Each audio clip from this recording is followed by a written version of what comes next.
Oke, untuk kuliah matematika diskrit yang pertama yaitu saya mau menjelaskan tentang logika matematika. Nah, ini adalah bab pertama yang sudah saya paparkan di kuliah, tapi mau saya dokumentasikan di sini gitu kan. Nah, yang pertama harus dipahami yaitu ada beberapa istilah yang terkait dengan kuliah, yaitu proposisi yang pertama. Nah, proposisi ini adalah kalimat deklaratif atau kalimat yang sudah kelihatan bernilai benar atau salah, tetapi tidak dapat keduanya sekaligus. Jadi ini adalah kalimat pernyataan, bisa dibilang seperti itu, bukan kalimat tanya atau kalimat perintah. Kebenaran atau kesalahan dari sebuah kalimat disebut nilai kebenaran. Jadi contohnya seperti ini, ada kalimat yang disuruh membedakan dia proposisi atau bukan. Nah, kira-kira untuk yang A, ini adalah proposisi karena sudah jelas ya, 6 bilangan genap. Kemudian B juga proposisi. Kemudian yang I karena kalimat tanya ini bukan proposisi karena tidak bisa dinilai benar atau salah. Oke, seperti itu contoh proposisi ya.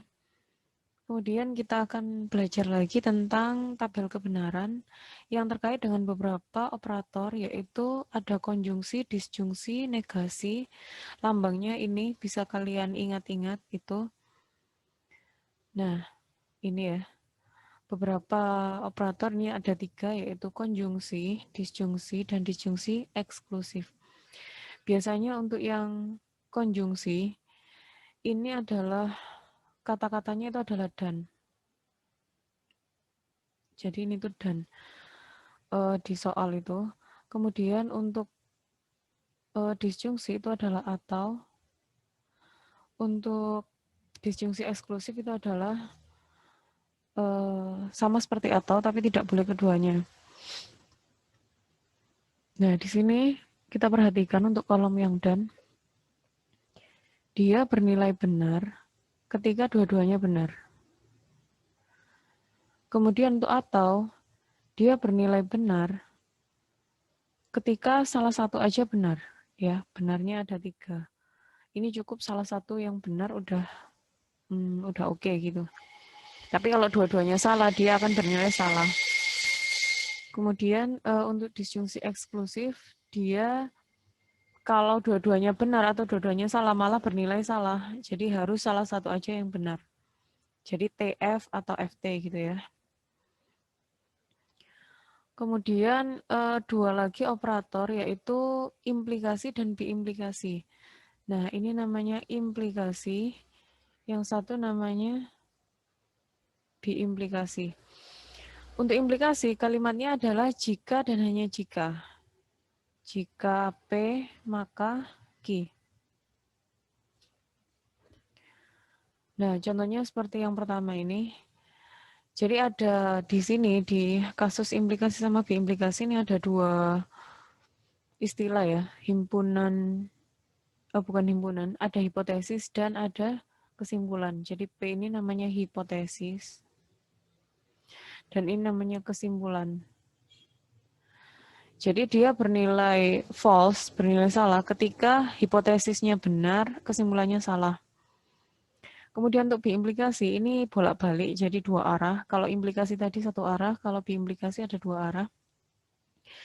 Dia bernilai benar hanya ketika dua-duanya benar atau dua-duanya salah. Nah, itu yang harus kalian ingat-ingat. Seperti yang saya tuliskan di sini ya, ini sama aja. Jadi kita harus bisa menghafalkan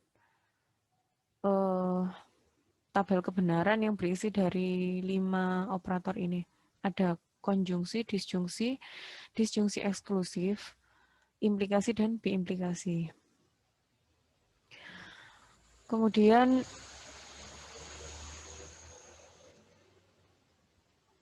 contohnya kayak gini.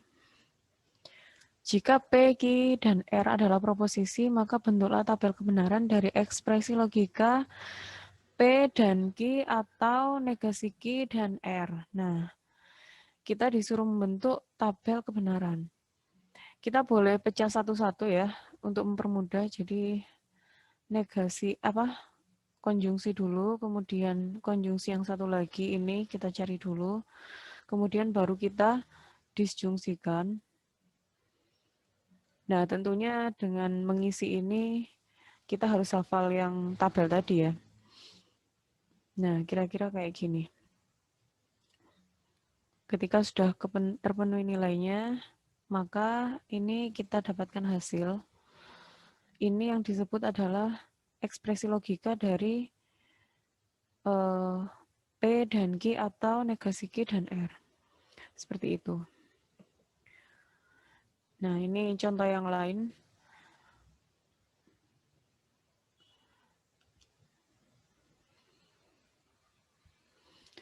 Kemudian untuk biimplikasi,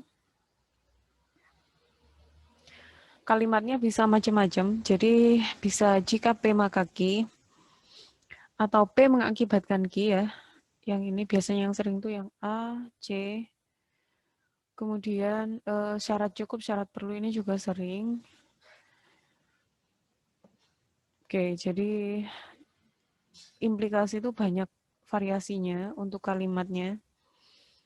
Bisa dibaca sendiri nantinya. Kemudian saya mau menjelaskan tentang hukum. Hukum logika proposisi. Yang pertama ada hukum identitas, yaitu P atau false. Yang ini ya. Jadi identitas itu maksudnya dia kembali ke dirinya sendiri. Ketika P digabungkan dengan false, dengan ini ya, disjungsi, maka hasilnya adalah P. Kemudian P diiriskan atau dikonjungsikan dengan true, maka hasilnya adalah P. Kemudian hukum nol. P ketika dikonjungsikan dengan false, maka hasilnya adalah false. P disjungsikan dengan T, maka hasilnya adalah true. Oke, ini sebenarnya yang dipakai untuk menjelaskan pembuktian ya. Jadi bisa lihat dari sini. Kemudian ada hukum banyak banget, ini sampai 10. Nah, yang sering dipakai itu mungkin yang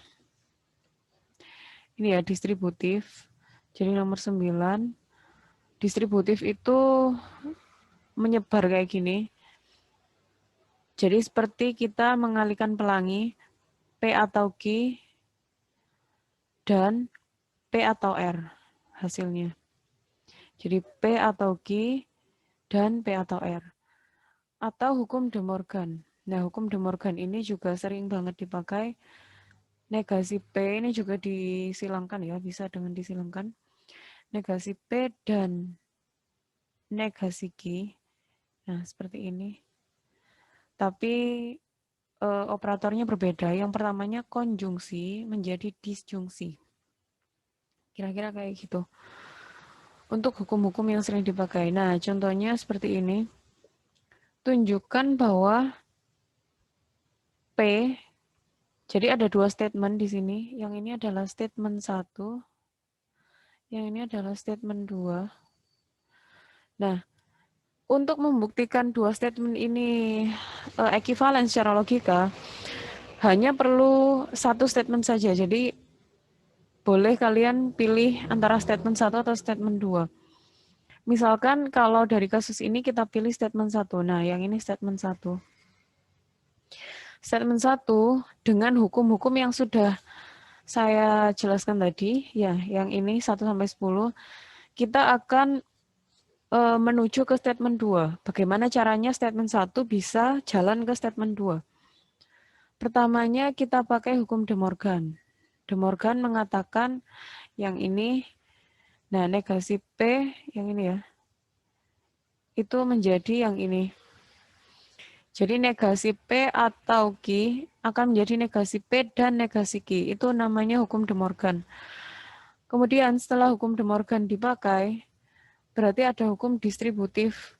Hukum distributif itu yang nomor 9.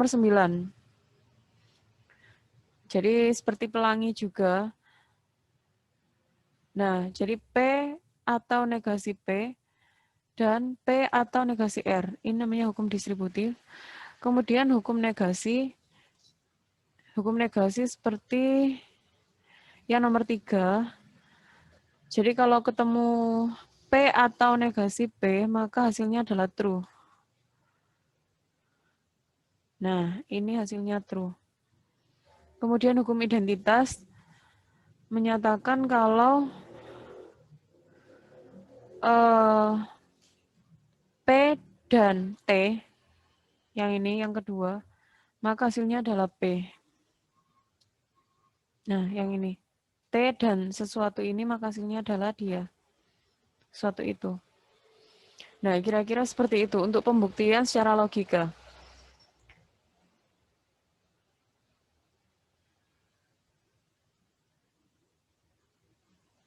Contoh yang lain bisa dengan ini ya. Jadi ada statement 2, statement 1 dan statement 2. Boleh memilih dari salah satunya, yaitu statement 1. Jadi yang paling gampang aja yang dipakai, kalau kita mulai dari statement 2 nanti akan susah gitu. Jadi kita pilih dari statement 1. Statement 1 itu menyatakan hukum identitas. Jadi P di sini bisa ditulis P atau false, itu hukum identitas.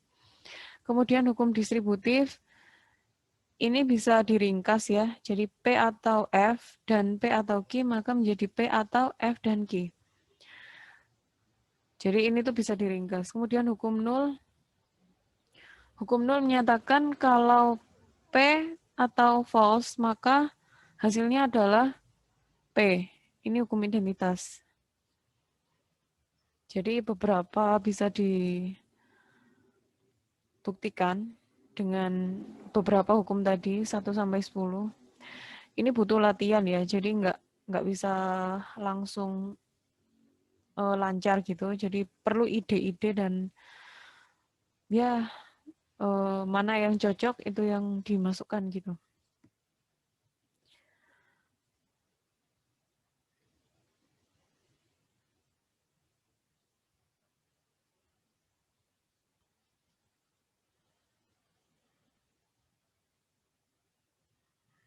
Kemudian pembuktian ekivalen yang lain bisa juga dengan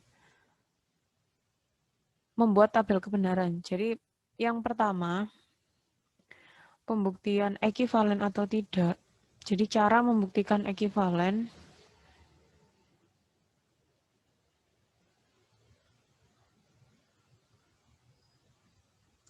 yang pertama adalah dengan hukum tadi.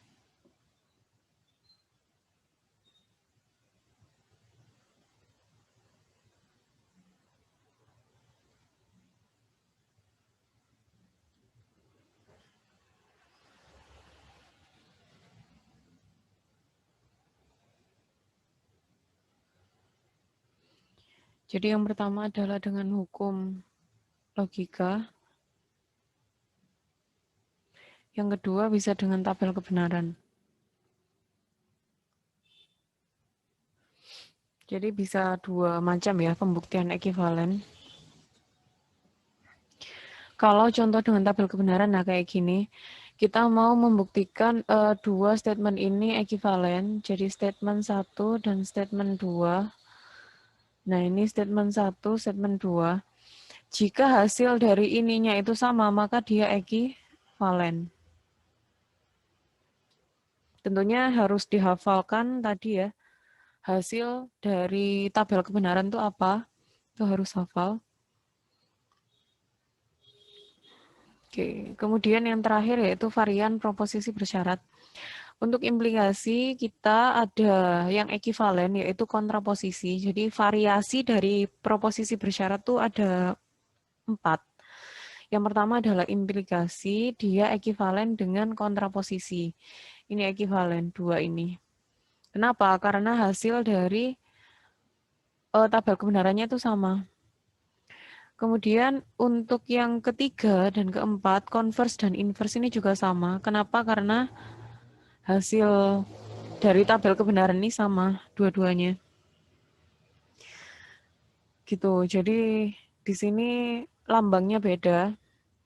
Kalau converse itu Q maka P, kalau inverse itu negasi P maka negasi Q, kalau kontraposisi itu negasi Q maka negasi P. Ya. Untuk contoh soalnya, contoh kalimatnya seperti ini. Jika Amir mempunyai mobil, maka ia orang kaya. Maka dia, ini adalah P, maka Q. B implikasi. Implikasi maksudnya. Jadi dia akan ekivalen dengan kontraposisi. Jika Amir bukan orang kaya, maka ia tidak punya mobil. Dari mana? Kita lihat rumus yang 3 ini, kontraposisi adalah negasi Q, maka negasi R. Maka di sini negasi Q-nya, Amir bukan orang kaya, negasi P-nya adalah dia tidak punya mobil. Seperti itu.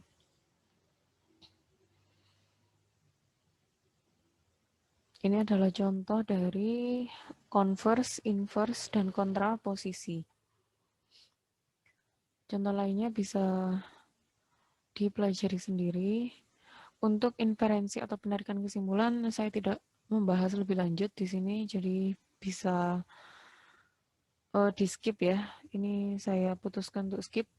Jadi kita hanya sampai di varian proposisi bersyarat. Oke, sekian yang bisa saya sampaikan.